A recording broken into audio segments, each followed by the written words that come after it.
Welcome to strong dictation. Dictation 5 second बाद शुरू होगा। Ready start. महोदय, जैसा कि माननीय सदस्य जानते हैं, कल दूसरे सदन में इसी तरह की बहस थी। मुझे वहाँ भी कुछ देर बैठना पड़ा। इस कारण यहाँ जो भाषण हुए उन सबको मैं सुन नहीं सकी। मुझे सुनकर दुख है कि कुछ माननीय सदस्यों ने इस अवसर पर भी हमारे विदेश विभाग को बुरा भला कहा। सेवाओं पर दोषारोपण करके सरल रास्ता निकालने का प्रयत्न ऐसी प्रवृत्ति है जिसकी मैं निंदा करती हूँ।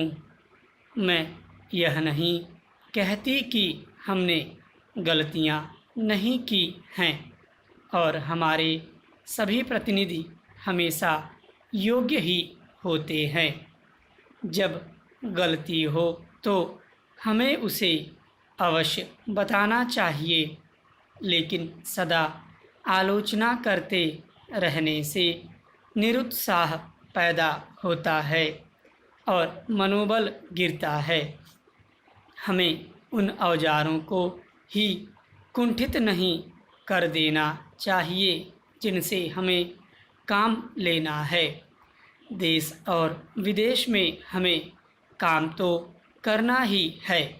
हम अच्छी तरह जानते हैं कि पाकिस्तान के शासकों को दी गई हर सहायता बांग्लादेश के निर्दोष लोगों के विरुद्ध इस्तेमाल की जाएगी।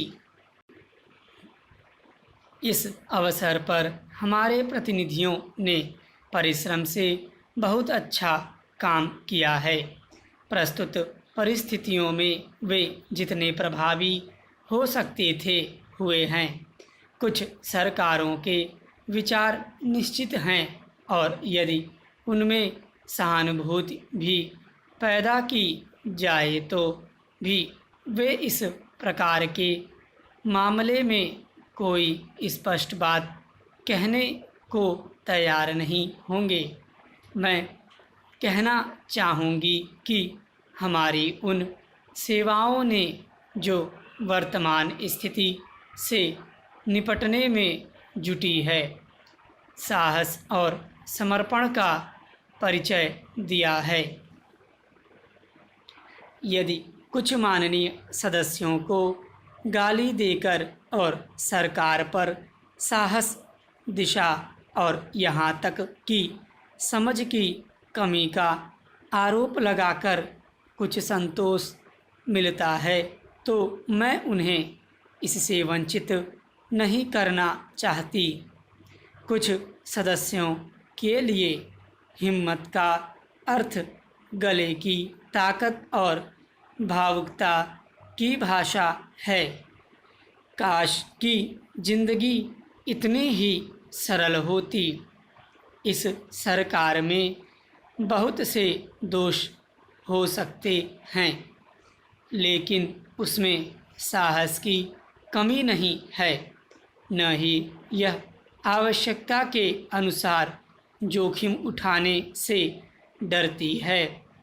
जैसा कि मैं बहुत बार कह चुकी हूँ, हम इस स्थिति या किसी भी स्थिति के केवल कानूनी पहलू की चिंता नहीं करते। हम चिंता करते हैं केवल एक ही बात की, और वह है हमारे राष्ट्रीय हित, सुरक्षा और स्वाभाविक रूप से बांग्लादेश के बहादुर लोगों की सुरक्षा। इसी कारण से शांति से काम करने का महत्व है। महोदय, मान्यता शब्द की हर तरफ से मांग आई है। मानो कि मान्यता देने भर से ही वे बहुत सी कठिनाइयाँ हल हो जाएंगी।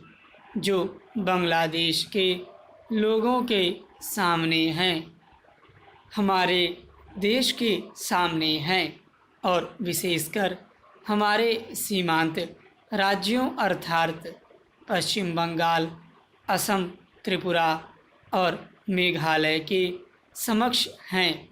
हमने इस प्रश्न के हर पक्ष पर बड़ी गहराई से सोच विचार किया है। जैसा कि मेरे साथी ने बताया है, इसकी हम निरंतर समीक्षा करते रहते हैं। हम इसकी प्रतीक्षा नहीं करते कि दूसरे देश इस विषय में क्या करते हैं।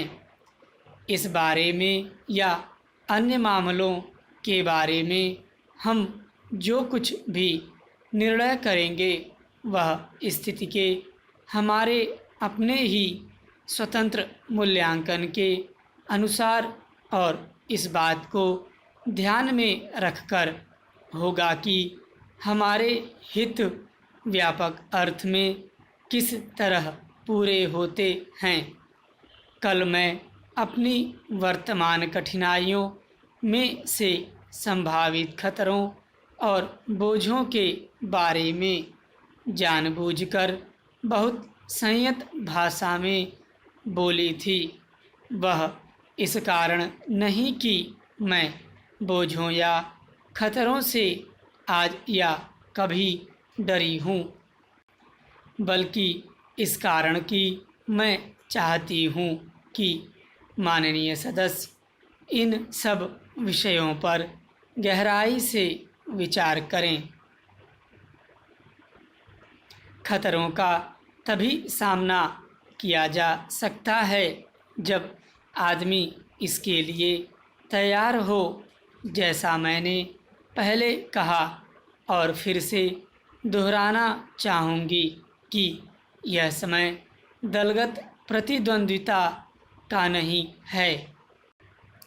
हम सबको मिलकर एक साथ खड़े रहना चाहिए और हमारे सामने जो अधिक काम हैं उनमें एक दूसरे की सहायता करनी चाहिए। सांप्रदायिक प्रवृत्तियों को दबाना चाहिए। मेरे विचार में सब पार्टियों को सहायता करनी चाहिए कि बांग्लादेश और शरणार्थियों का प्रश्न सांप्रदायिक स्तर तक न गिरने पाए, बल्कि अपने सही स्तर पर ही बना रहे, जो राष्ट्रीय और अंतर्राष्ट्रीय है। मैं इन प्रश्नों और अन्य घटनाओं के बारे में विरोधी दलों के नेताओं और सदन के अन्य सदस्यों से संबंध बनाए रखूंगी। मैं अपनी तरफ से सदस्यों को इस विषय पर अपनी बात मुझसे आकर कहने और उनके पास जो कोई जानकारी हो उसे बताने की पूरी छूट देती हूँ। साथ ही इस समय इससे अधिक और कुछ कहने को नहीं है। मैं बस इतना ही कहना चाहूँगी कि हम निराश न हों। हमें अपने और अपने लोगों पर भरोसा होना चाहिए। हमें बांग्लादेश की वीर जनता और अपने अधिकारों के लिए लड़ने के संकल्प पर भरोसा होना चाहिए।